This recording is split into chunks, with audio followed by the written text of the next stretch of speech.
Yo acabé la ESO, pescaba por ahí por el muelle, y un día, si era buena, pues metíme en un barco. Y a ver si aquí la doña Elsa se anima. Pero estudiada, de patrona.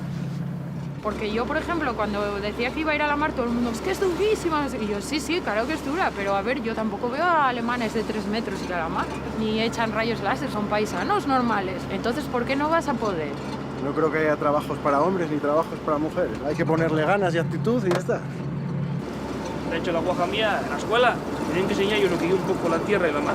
Cuidado. A mí la mar es otro mundo. No sé, a mí y en mi vida. Mis padres ya eran marineros y luego pues yo lo mamé con él. Empecé a pescar aquí en 2006, pero trabajando en hostelería. 1.000 millones como Adu, que vengan. Luego aquí pierdes la noción del tiempo. Aquí se te pasa el día y a veces que no mires ni el reloj. Que habrá quien no lo quiere y prefiere estar en una oficina. Yo me gusta más estar al aire libre. Luego aparte yo en fin de semana cojo la caña todavía. Es una pasada.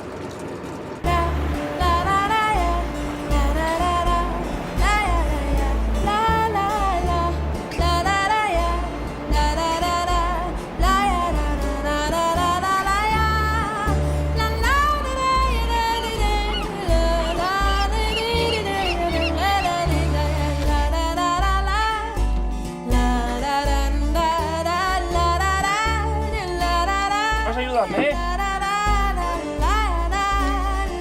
¿Ya sabes tú?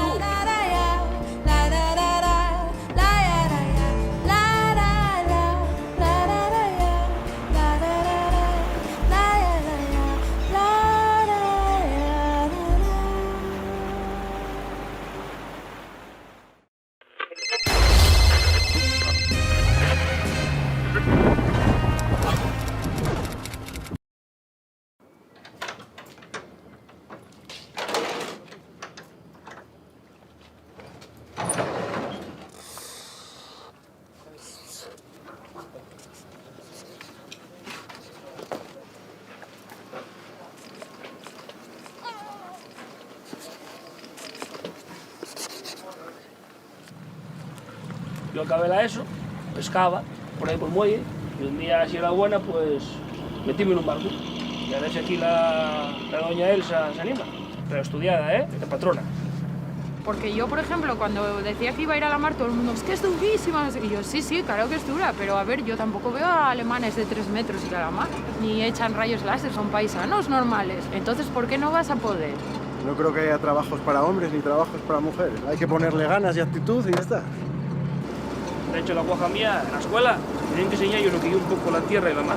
Cuidado. A mí la mar es otro mundo. No sé, a mí y en mi vida. Mis padres ya eran marineros y luego pues yo lo mamé con él. Empecé a pescar aquí en 2006, pero trabajando en hostelería. 1.000 millones como Adu, que vengan. Luego aquí pierdes la noción del tiempo. Aquí se te pasa el día y a veces que no mires ni el reloj. Que habrá quien no lo quiere y prefiere estar en una oficina. Yo me gusta más estar al aire libre. Luego aparte yo en fin de semana cojo la caña todavía. Es una pasada.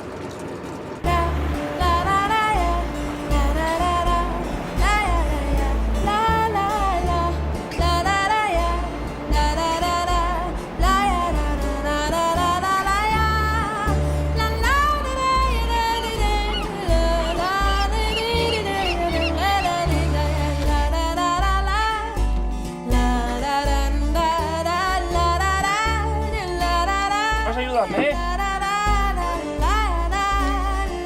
¿Ya sabes tú?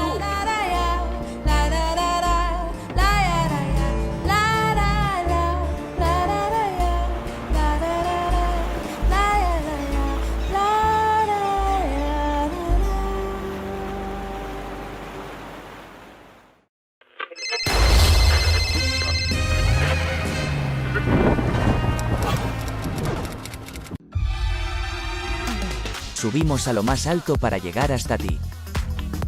Coxon 3 Comunicación Natural. Colaborador oficial de la Semana Negra de Gijón.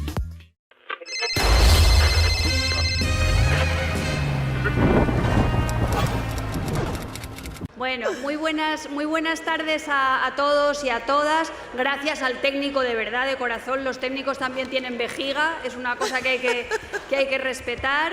Estamos en la presentación de La hija de las mareas, de Pilar Sánchez Vicente. Pilar Sánchez Vicente juega en casa Sabéis que su novela acaba de salir publicada en la editorial Roca. Estamos en Gijón, es la Semana Negra, son las 19 horas y nos quedan 24:51 segundos de presentación. Eso da mucho estrés.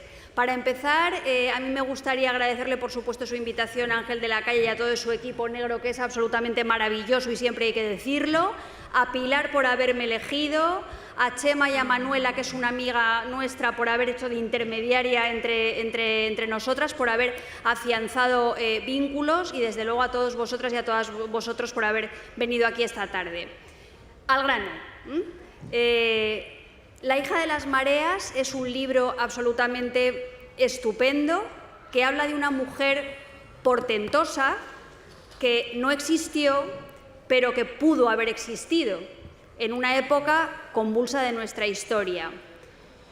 Lo importante es el relato de Pilar, lo importante es lo que Pilar nos pueda contar, con lo cual yo aquí he formulado aproximadamente 375 preguntas para que ella vaya al grano. Me ha dicho que no es ella de muy ir mucho al grano, con lo cual no sabemos lo que puede pasar, pero vamos a ello.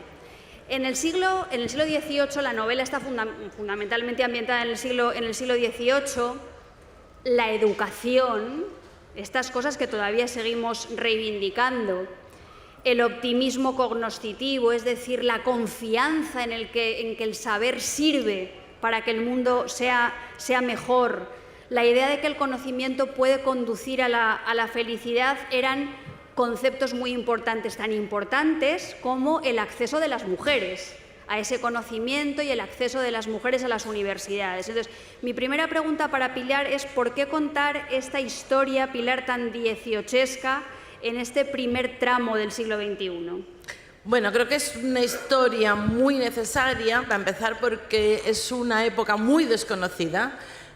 Para quienes no hayáis leído la novela, os va a introducir en un final del siglo XVIII, principios del siglo XIX, donde a Europa le revientan las costuras del antiguo régimen por todos los lados.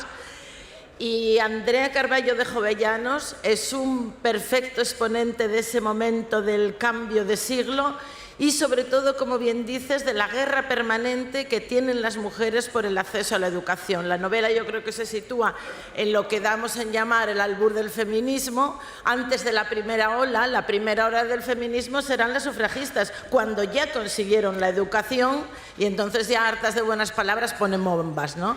Pero en el primer momento lo que se intenta es eso, el querer conseguir con igualdad el acceso a la educación.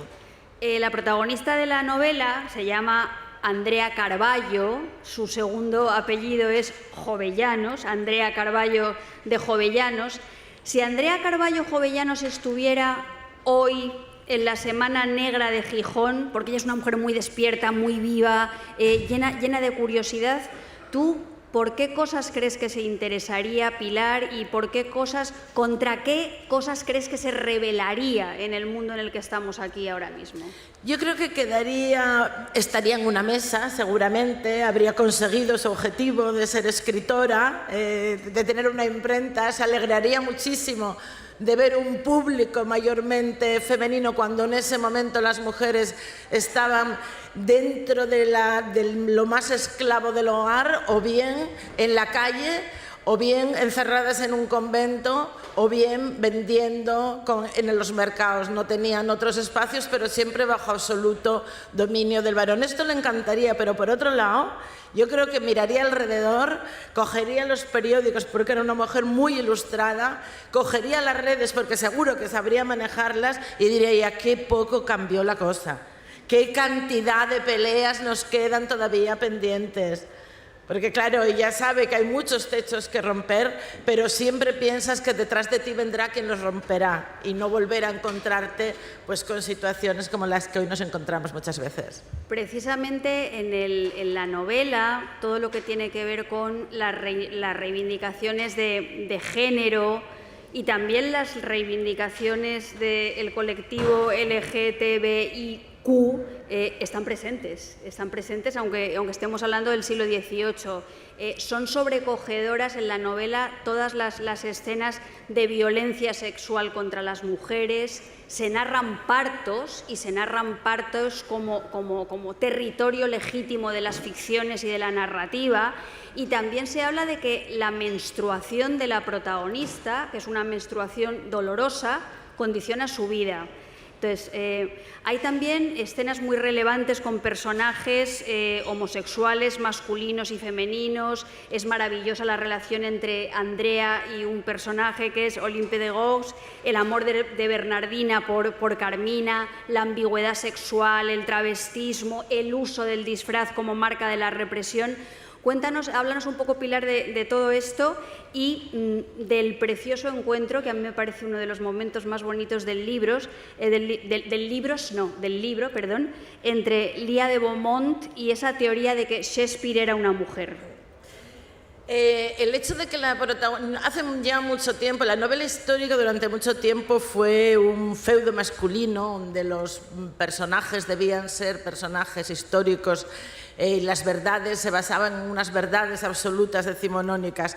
Hace mucho tiempo que todo esto también, desde finales de los años 70 del siglo pasado, saltó también por los aires, y el hecho de que pongamos a esa mitad de la población, no un colectivo, sino a la mitad de la población o la mitad más uno de la población, que somos las mujeres, de nuevo en el mapa, y más en el mapa de la historia, donde siempre fuimos excluidas del relato, una forma de hacernos presentes en ese relato es reconocernos en toda nuestra dimensión, y una dimensión que tenemos que sufrir desde que somos pequeñas y a la regla. Entonces, realmente la protagonista tiene endometriosis, porque esa es una enfermedad que también es un poco de denuncia, porque sigue siendo hoy día una enfermedad que las personas que la sufren están sin estudiar. Si la mitad de los paisanos sufrieran lo que sufren estas compañeras mujeres, estaba el tema zanjado, ¿no? Eso por un parte en cuanto a darle a los personajes realmente, y claro, en la novela no solamente se cuenta cómo ella con los paños anda para adelante y para atrás, y los dolores, y cómo quita estos dolores, que no existen los medicamentos que tienes ahora, o cómo los sufre y los incorpora a su vida cotidiana, ¿no? Pero es que también se habla de los condones, de cómo se hacían los condones, cómo luchan los médicos para utilizar las medidas profilácticas, la conservación, que es tan guapa, ¿no? Porque a veces parece que lo inventamos todo ahora, que es, ¡guau!, esto es todo nuevo, ¿no? Y ahí ves que pasan los siglos. De los partos de las mujeres hablabas, porque me abriste una cantidad de melones, que tengo aquí un melonar encima de la mesa. De la parte de las me decías de las... Te hablaba de la homosexualidad, el travestismo... Sí. Del travestismo, de la homosexualidad y de los disfraces y la utilización de las mujeres de vestimenta de hombre para poder acceder a lugares, eso todavía lo tenemos a principios del siglo XX con Clara Campoamor. O sea, que no es nada nuevo encontrárnoslo, Juana de Arco, no tenemos nada nuevo encontrarnos con mujeres que se ponen las ropas de hombres para poder acceder a un trabajo, sobre todo y fundamentalmente, aquí lo vemos, a la educación, y más en un entorno como era Oxford, ¿no? La mujer esta, la mujer-hombre, el Chevalier d'On, que es hombre, es mujer, a mí me sorprendió encontrármelo como personaje histórico, porque es un personaje histórico que cuento en la novela que cuando muere van 15 médicos a ver si era hombre o era mujer, y eso es verídico. Porque era un hombre que, dependiendo de dónde actuaba, era espía del rey, y en la corte rusa era una dama compañera y amiga íntima de la zarina, pero luego se iba para otro lado y era un hombre, y iba cambiando de traje de vida con una facilidad pasmosa, ¿no? Y es que esto lo hubo siempre también. Pero el otro día, por ejemplo, estaba leyendo sobre el batallón sagrado de Tebas, ¿no? Este batallón que montaron los griegos, y para dar mayor fortaleza y fuerza al ataque, pues emparejaron a los hombres con sus amantes varones, por supuesto, ¿no? Iban haciendo una fila, una corte todos seguidos, porque, bueno, es más fácil defender, o sea, vas a dar más para defender a tu compañero.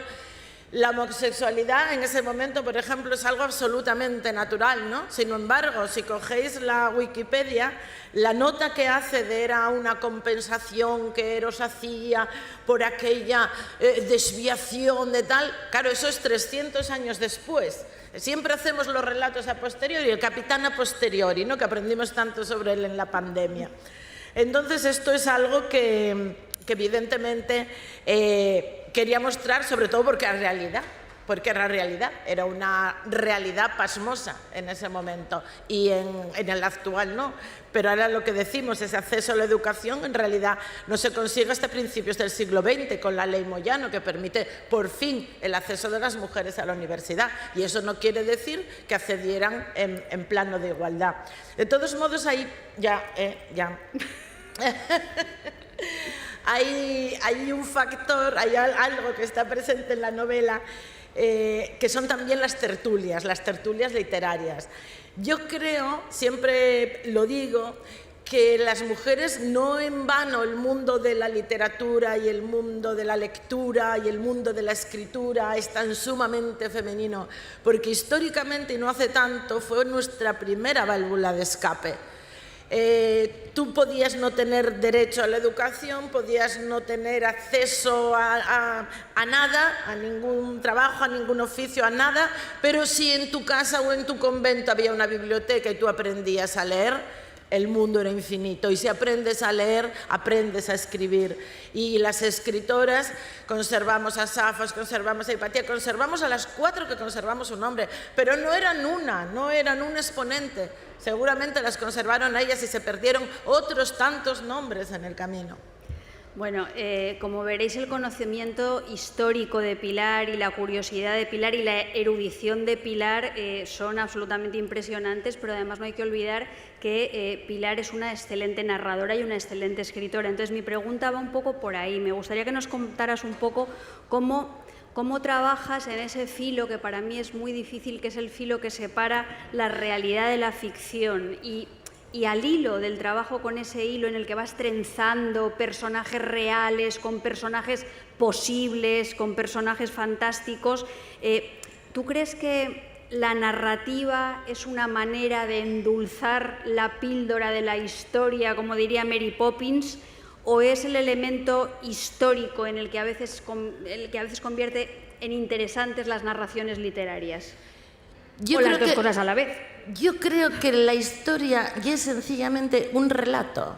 Yo diría más, ¿cuál es el fino hilo que separa la literatura de la historia? Y además me ponemos un caso que no tiene que ver, podía ponervos, porque ya estoy farta de poner lo de la prehistoria, las manos y todo esto que yo muy sonado. Pero ya que estamos aquí en Asturias, hablábamos de los mitos absolutos, el mito absoluto de Pelayo. El mito absoluto de Pelayo, que es el mito absoluto, ¿no? Que lo enarbolen por aquí y por allá. Claro, Pelayo aparece en la crónica albeldense casi como un personaje secundario. Cuando el rey Alfonso III necesita consolidar su reino, necesita hacer una declaración de principios, necesita hacer algo escrito que lo legitime como heredero de un reino visigodo anterior y perdido, coge la crónica albeldense y entonces ya le da a Pelayo, lo convierte en esa figura histórica ya que todos conocemos y que luego los historiadores como Sánchez Albornoz se encargaron de decir con una sangre fría tremenda en pleno siglo XX que es que las flechas rebotaban en las paredes, porque tal. Pero ¿cuál era la versión del otro lado, la de los musulmanes? Claro que ellos ellos habían ido corriendo detrás, habían conquistado todo el norte de Hispania y al llegar al monte Euseba quedaban literalmente 30 hombres y 10 mujeres que se alimentaban de unos panales de miel y decidieron que para qué iban a seguir allí con aquellos 4 montunos y dieron la vuelta. ¿Cuál es el relato de la historia? En cada momento el relato de la historia se hace siempre a posteriori y elegimos el que queremos. Y volvemos al principio, en todo ese relato siempre estuvieron excluidas las mujeres, siempre estuvimos excluidas. Entonces, ¿cuál es la realidad y la ficción en este caso? No podemos saberlo porque no estamos más que a través de los documentos. A mí me sorprendió muchísimo haciendo la tesina sobre la mujer en la Edad Media encontrarme con más de 70 profesiones enunciadas en femenino. Pero como si ahora decimos lo mítico de las enfermeras y las maestras, que parece que hay esa tendencia a decirlo en femenino. Pues había 70 y pico profesiones en el Fuero de Santiago, vinculadas todas ellas, eso también hay que decirlo, al comercio al por menor. Vinculadas a todas ellas al comercio al por menor. Y por esas vueltas que da la vida y esas curiosidades que siempre presta a tener, pues si tú ahora coges la encuesta de población activa, el 60% de las mujeres tiene como ocupación el comercio al por menor. Ahora son tiendas muy cookies y muy monas que tenemos en los bajos y entonces eran regateras, achadoras, misquiteras, regatonas, y eran mujeres como las que salen en la novela, que lo mismo llevaban el cuartillo de vino, que hacían el pan, que llevaban la verdura para un lado, el pescado para el otro y que lo iban vendiendo, ¿no? Y sin embargo, no salimos en ningún manual de economía. Yo os recomiendo la lectura de ¿Quién le hacía la cena a Adam Smith? Porque realmente está muy bien ver como el gran maestro de la economía, que además hoy viene de casa, precisamente como el gran maestro de la economía, en ningún momento se pregunta cómo su madre saca de donde su madre saca para ponerle delante todos los días un plato para comer. Esa es la economía.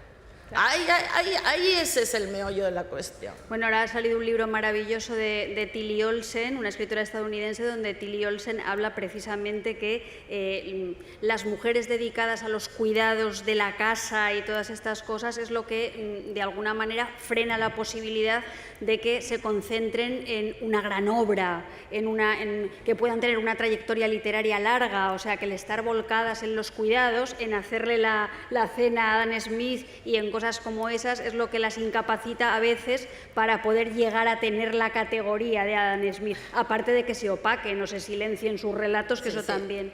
En tu novela, precisamente, Andrea, que es la protagonista, ya lo hemos dicho, ella quiere ser escritora y acaba siendo escritora, porque el libro es un manuscrito encontrado de Andrea, pero también es impresora, que es un oficio importantísimo, es maestra, es agitadora política.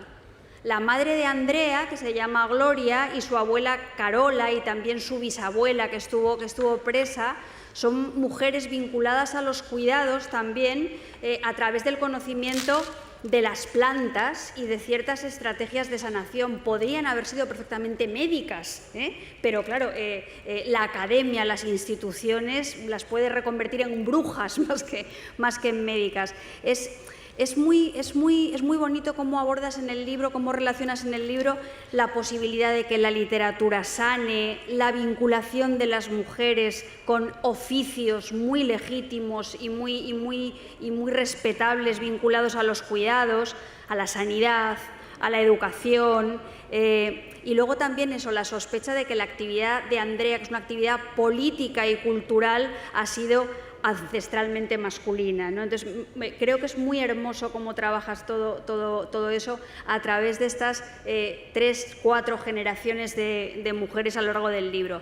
Y creo que La hija de las mareas bien podría ser un manual de nuestras genealogías feministas, porque en el libro Pilar cita, por supuesto, a Mary Astle, cita a Mary Wollstonecraft, pero también a las feministas enciclopédicas, a lo que es el feminismo ilustrado, y aparece la petición de las damas por la libertad a la Asamblea Nacional, ¿no? con la que tú abres la novela. Eso es, quiero decir, yo creo que es un aspecto fundamental de tu libro. Bueno, la verdad es que yo estoy encantada, sabía que Marta iba a ser así, y en vez de preguntar, ¿y el personaje principal tiene algo que ver contigo? Me encanta, por lo menos porque se está viendo. ¿Y el personaje principal tiene algo que ver contigo? Un análisis. Porque yo creo que sí. De verdad que me encantan porque abres los melones, pero lo haces con un raciocinio y con una explicación que yo creo que aumenta el valor de las preguntas. Les mujeres siempre fuimos les médiques del pueblo. ¿Por qué? Porque médico había uno que era el que atendía a los ricos. ¿Y quién era la del pueblo donde ibas? Lo mismo para un dolor de mueles, que para si se te había roto algo, si tenías un divieso, un forúnculo, incluso si querías abortar o querías... ¿Quién era? Pues ibas a una curandera, sanadora. Efectivamente, como dices, una de sus antepasadas fue quemada en la hoguera. ¿Por qué? Porque en parte por la competencia que se considera a la medicina oficial y en parte porque cualquier mujer que saque los pies del tiesto en aquel momento, o sea, las hogueras estaban llenas de brujas que no eran más que mujeres que ejercían su derecho a pensar y su derecho a obrar más allá del corsé, el enorme corsé y la enorme restricción que llevábamos siempre. Andrea lo es todo, porque en ese momento, cuando no eres nada, tienes que ser de todo. Ella en realidad lo único que quiere, es una mujer a la que le pilla el cambio de siglo. Todas las personas que estamos aquí vivimos un cambio de siglo, y si recordaréis que el año 2000 pensamos que iban a pararse hasta los ascensores, o sea que imaginar del 18 al 19, y claro, Andrea lo que quiere es cambiar el mundo, como queremos cambiarlo todas, ¿no? Queremos cambiar el mundo. Y ella en ese momento descubre que hay un libro, le enseña a Bertrand, que es un personaje precioso, un médico francés, le enseña un libro escrito por una mujer, que son unas cartas, porque lo mismo, al principio que publicamos, las cartas que mandamos, ¿no? Y vamos aprovechando todas las vías y siempre relacionadas con el mundo de la cultura, la literatura, la educación, etc. Entonces, ella quiere escribir, pero como tiene que buscarse en la vida, pues primero hace invitaciones de boda, que por cierto, os digo que ahora se cotizan en internet muchísimo las invitaciones personalizadas que hace Andrea. Pues lo mismo hace invitaciones, que panfletos. Y el hecho de ser impresora, el libro, voy a hacer el momento publicitario, el libro, si alguien pasa luego a firmarlo, lleva un sello. El sello está tuneado. Pero la mujer que sale en el sello con una caja de tipos es la portada del catálogo de impresoras de la Biblioteca Nacional. Y os vais a quedar de piedra, porque había 230 y pico impresoras en el siglo XIX en España. Claro. Claro, ahí estábamos, ahí estuvimos siempre. Solo que no había un foco de luz que se pusiera sobre nosotros, más bien una alfombra, un manto negro que nos tendían para escondernos, ¿no? Entonces, en este sentido, lo que hice realmente es realidad y es ficción, porque, por ejemplo, es ficción y es realidad. Porque la evolución que sigue Andrea en Francia, la radicalización que va sufriendo con primero las Damas por la Libertad, que no deja de ser la versión más moderna del Memorial de Agravios medieval, o la Querella de Mujeres, ¿no? Que es con lo que abre la novela. Pero luego, claro, ellas ven que toman la Bastilla, la marcha de mujeres sobre Versalles, las matan, están en primera fila y las matan como a los hombres, pero sin embargo no tienen ese reconocimiento, no tienen derecho al voto. Sus compañeros políticos, como nuestros compañeros de la izquierda de toda la vida, les dicen, bueno, majas, muy bien en casa y sans culotes, pero ir a cosernos los culotes. Y luego a la vez cómo chocan ellas mismas, ¿no? Con su mismo...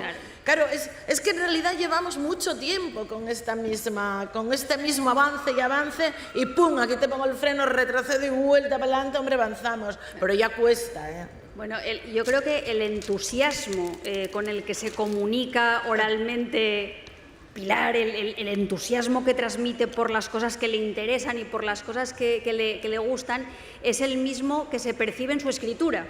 Si vosotras y vosotros os sumergís en la narración, veréis que La hija de las mareas puede ser una novela de aventuras, y puede ser una novela histórica, y puede ser una novela romántica, y puede ser una novela política, y puede ser una novela bizantina, y tiene elementos de la narrativa clásica, como por ejemplo la anagnórisis. A saber, os voy a explicar lo que es la anagnórisis, que muchas lo sabréis, pero por si acaso, que son descubrimientos de una parentela inesperada al final del hilo de la narración. Hay manuscritos encontrados, hay relatos dentro del relato, hay recreaciones de periódicos históricos, periodos históricos que se solapan de una manera brillante.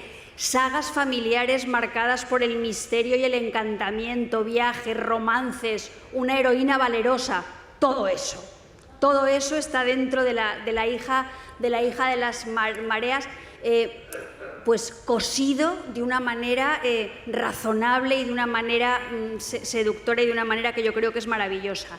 Hemos hablado mucho de las mujeres, pero yo quiero destacar una cosa de esta novela que está muy bien, que es la construcción de los personajes masculinos.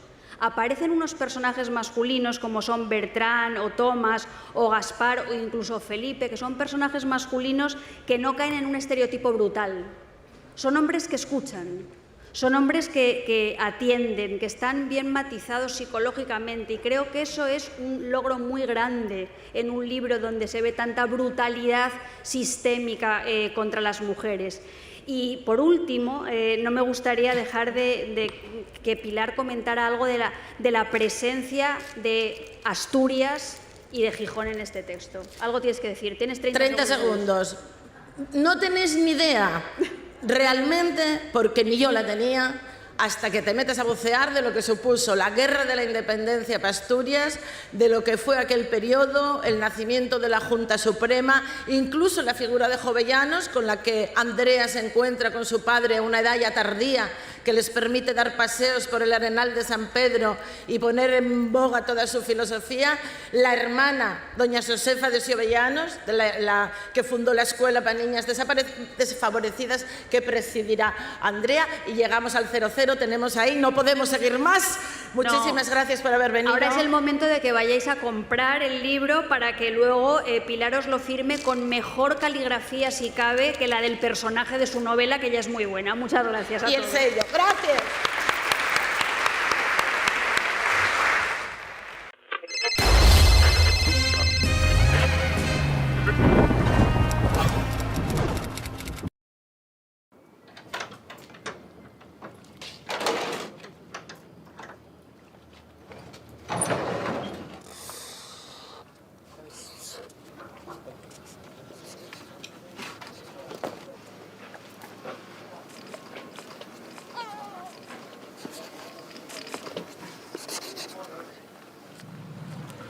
Yo acabé la ESO, pescaba por ahí por el muelle, y un día, si era buena, pues metíme en un barco. Y a ver si aquí la doña Elsa se anima.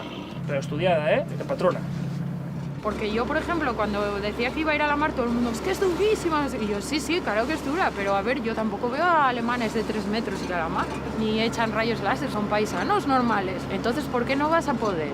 No creo que haya trabajos para hombres ni trabajos para mujeres. Hay que ponerle ganas y actitud y ya está. De hecho, la guaja mía, en la escuela, tienen que enseñar yo lo que yo un poco la tierra y la mar. Cuidado. A mí la mar es otro mundo. No sé, a mí y en mi vida. Mi padre ya era marinero y luego pues yo lo mamé con él. Empecé a pescar aquí en 2006, pero trabajando en hostelería. 1000 millones como Adu, que vengan.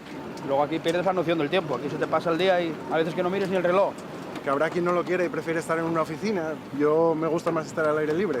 Luego aparte yo en fin de semana cojo la caña todavía. Es una pasada.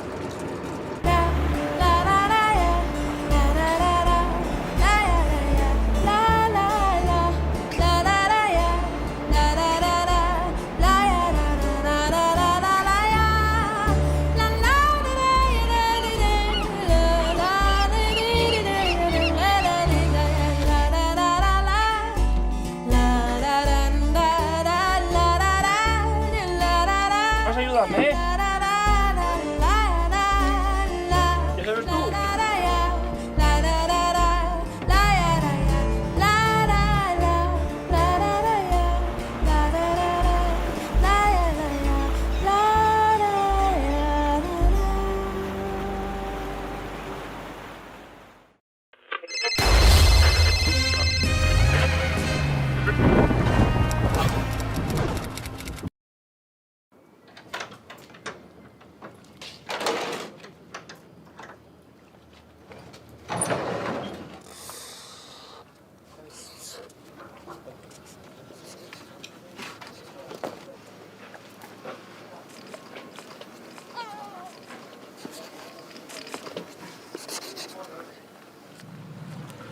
Yo acabé la ESO, pescaba por ahí por el muelle, y un día, si era buena, pues metíme en un barco. Y a ver si aquí la doña Elsa se anima. Pero estudiada, de patrona. Porque yo, por ejemplo, cuando decía que iba a ir a la mar, todo el mundo, es que es durísima. Y yo, sí, claro que es dura, pero a ver, yo tampoco veo a alemanes de 3 metros ir a la mar, ni echan rayos láser, son paisanos normales. Entonces, ¿por qué no vas a poder? No creo que haya trabajos para hombres ni trabajos para mujeres. Hay que ponerle ganas y actitud y ya está. De hecho, la guaja mía, en la escuela, tienen que enseñar yo lo que yo un poco la tierra y la mar. Cuidado. A mí la mar es otro mundo. No sé, a mí y en mi vida. Mi padre ya era marinero y luego pues yo lo mamé con él. Empecé a pescar aquí en 2006, pero trabajando en hostelería. 1000 millones como Adu, que vengan. Luego aquí pierdes la noción del tiempo. Aquí se te pasa el día y a veces que no mires ni el reloj. Que habrá quien no lo quiere y prefiere estar en una oficina. Yo me gusta más estar al aire libre. Luego aparte yo en fin de semana cojo la caña todavía. Es una pasada.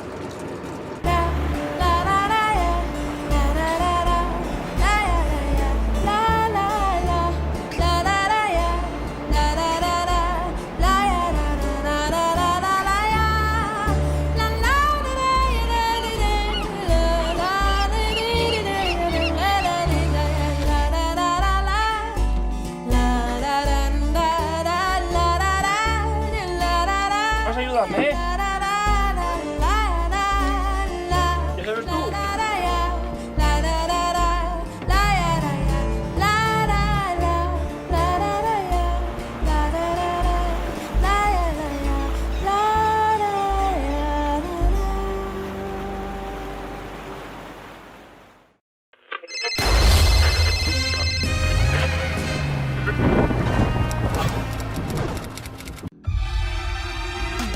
Subimos a lo más alto para llegar hasta ti. Coxon 3 Comunicación Natural. Colaborador oficial de la Semana Negra de Gijón.